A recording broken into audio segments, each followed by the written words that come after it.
we go.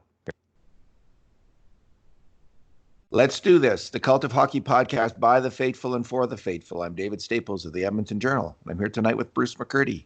Welcome, Bruce. Hey, David. How are you doing tonight? I'm doing good. That was not a great game. It was a game where many Oiler fans took to social media to lambaste goalie Mike Smith, not without good reason. And we'll get into that in a little bit. Bruce, let's just hammer through this. Yep.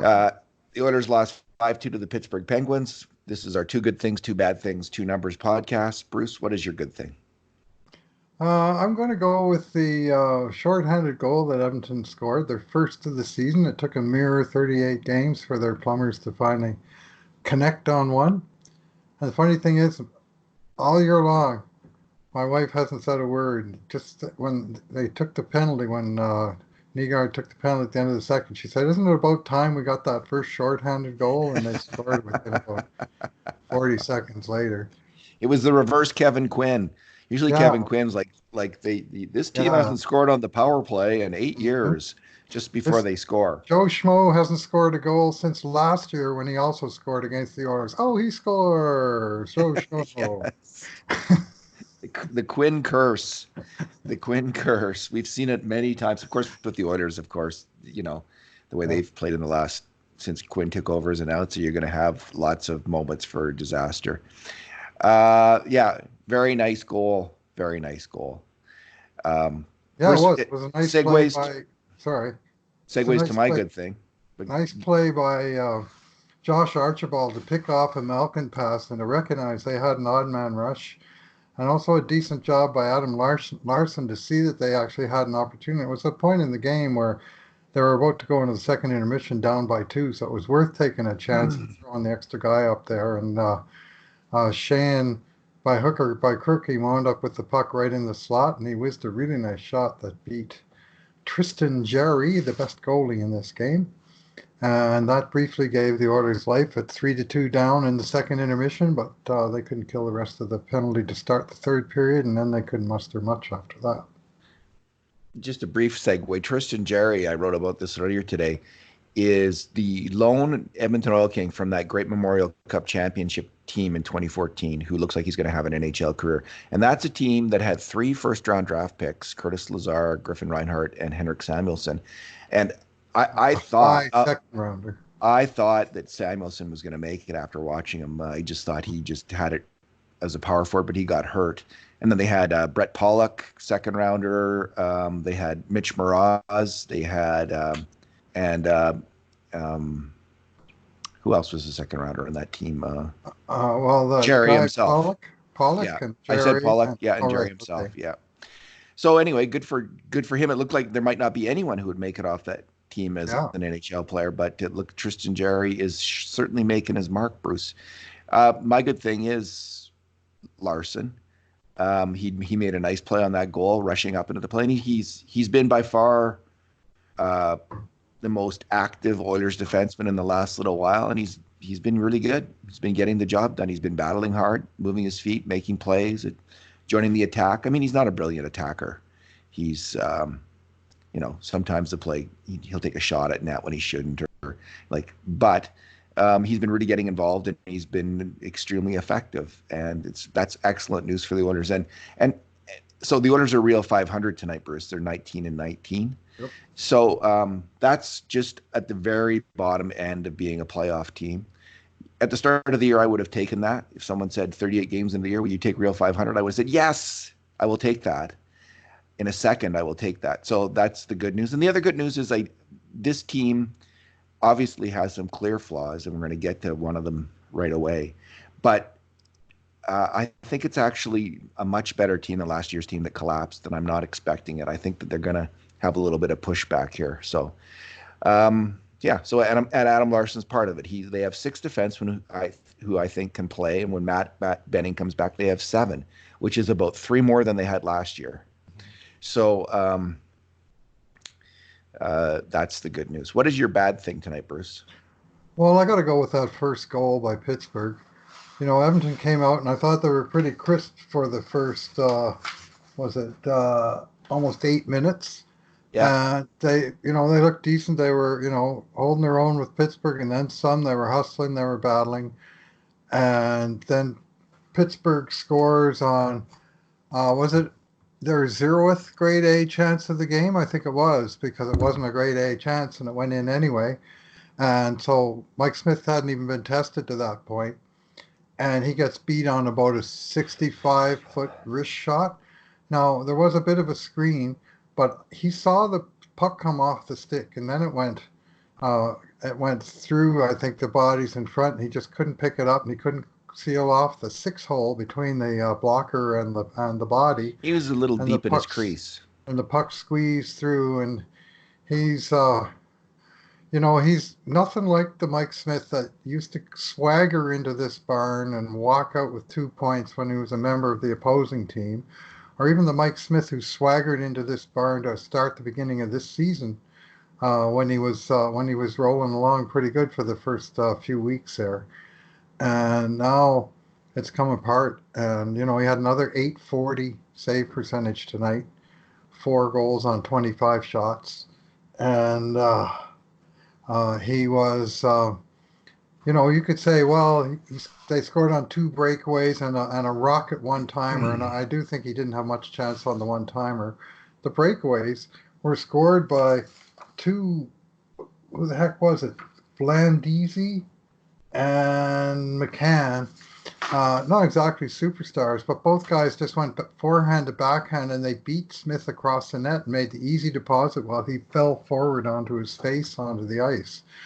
So, any chance that you're going to stay in the game requires a big save at some point, and that just wasn't forthcoming. Smith finally made a couple of decent stops in the third when it was 4-2, but by then the Oilers were firing blanks and it was done. But honestly, David, I thought it was done right from that first goal. I thought, just like Monday in Minnesota. Remember, I said the same, or last week in Minnesota, and I said when Minnesota tied at that time on their Uh-oh. very You're first frozen up again. shot, it was no good. You hear Bruce? I can You hear you you. froze up there for a Oh second. yeah, you're frozen on my screen, but I can see myself. Okay. I can see my lips moving, so All right. which Well, kind of we're matches what I feel. we're still we're still going here. So, Okay. Bruce, I would say about Smith that Oilers fan Heather Marginette, who's a really Hmm. good fan, was defending Smith, and her point was, which of those goals should he have, other than the first, which one should he have stopped? Which is a really good point. Those were all. Listen, the two breakaways are 33% chances in the NHL, Hmm. right? That's about what they get in shootouts, 35% of the time, Hmm. 33% chances. Yeah. That Always shot have by been. Letang might have been 40 above 40% chance of going in. Like that kind of shot, that's a hell of a hard shot to stop.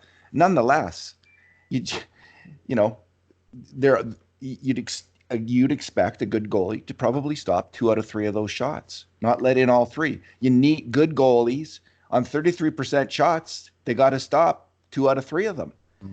and he didn't, and he hasn't, and he's been the worst goalie in the NHL, the worst goalie in the NHL for about 7 weeks now, and he's about an 850 save percentage in that time. Bruce, it's time. I think it's time to make a move with him after Christmas here. Let Koskinen play the next 2 games. Give Starrett at least one game.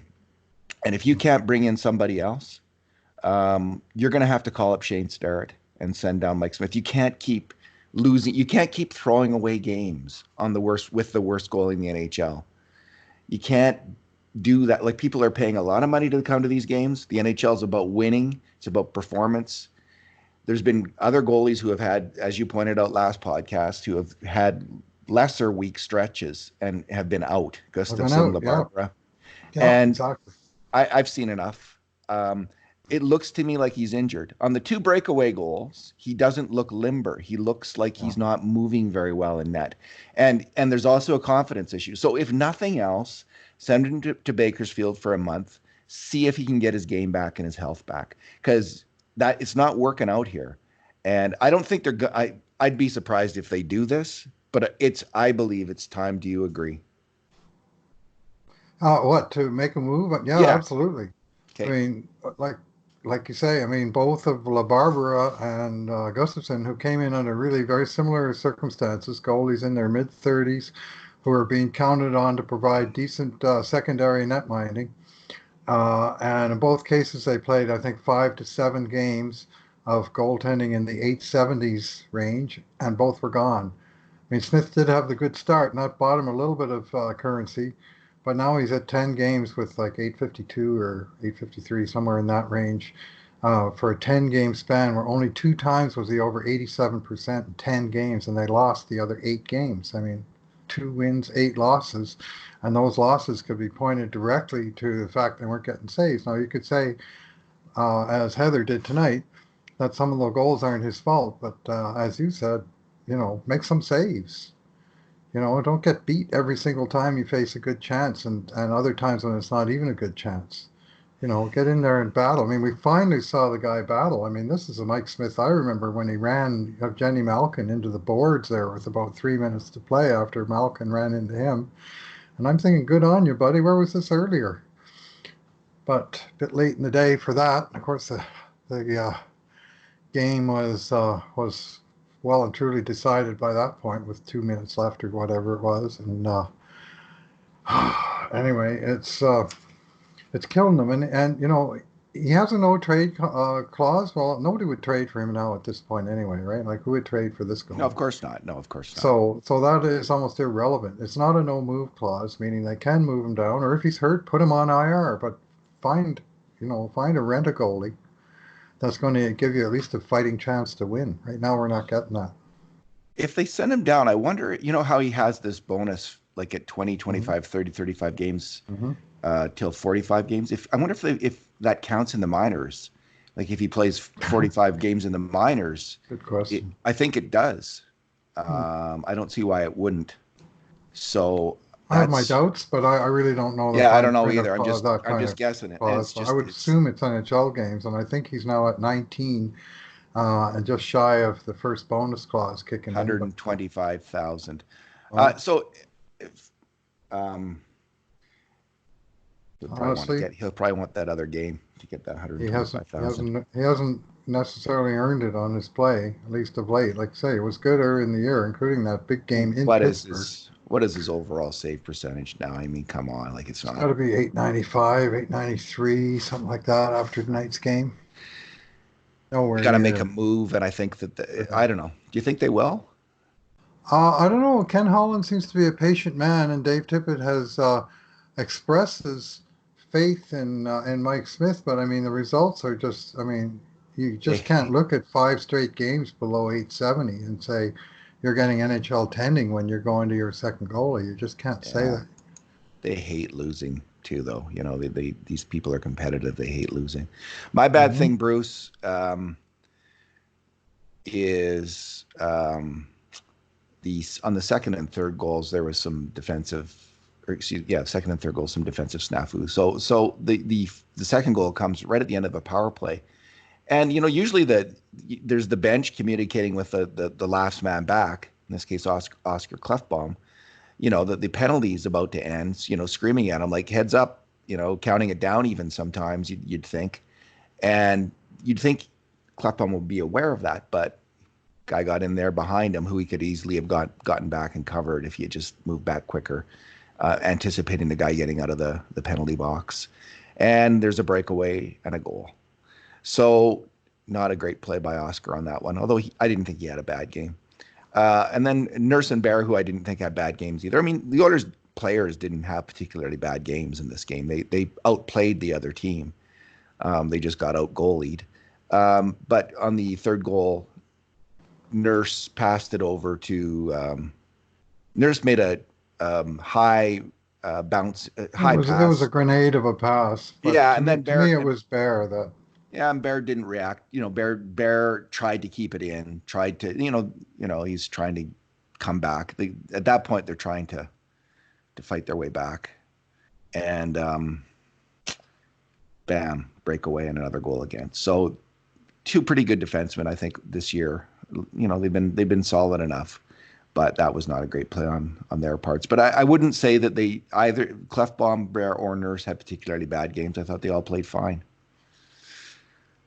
Your number, Bruce. But when you make a mistake and it winds up in the back of your net every time, Yes. Well, yeah, that's going to reflect badly on really everyone. it does, Oh. and you're hoping the goalie helps you out there, right? And you Hmm. sometimes they do, but it really stands out. That any mistake then stands out all the more. And what I noticed, Bruce, in the second period was an Oilers team desperate to block shots. And I know Yeah, it's not reflected. It's not reflected in the shot block totals tonight, which aren't that high. But man, I just saw them like throwing themselves in front of everything. And for a I've while there, yeah. and I think yeah, they look like a team to me who doesn't trust their goalie. And can Oh, you blame them? Yeah. They look like a team that's desperate not to have their goalie face a shot. This isn't good. Anyway, yeah, we'll see what happens. All yeah. right, your number. My number is three. That's the number of home wins the Oilers have in their last 13 at home. Three wins, which I believe two were close wins and one, no, one was a close win. They had actually had two wins in a row by big scores. But they also have three ties, regulation ties in those 13 games, and lost all three in overtime in a grand total of about 4 minutes for the three goals against. So three wins, three loser points, and they have seven losses in their last 13 home games, all of them by three goals, and in one case, four. Like seven times they've been blown out by three plus goals. And a couple times, sure, there's an empty net goal tonight, but you can't really say it's close when the other team is coasting 4-2 for the last 15 minutes of the third period. And there was one, I guess, against St. Louis where they got two empty net goals. So you could quibble that was a closer game than 5-2. But time and again, the other team comes in and they roll out of here not just with a win, but with a three-goal comfortable victory and on to the next. And, That was seven out of 13. 7 out of 13, man. that was On a their beat. ice. Yeah, that was a beatable Pittsburgh team tonight. That was, like when they lost to St. Louis. That's a powerful powerhouse team having a great night. But Pittsburgh was ripe for the taking Well, tonight, this is and Pittsburgh's no Crosby.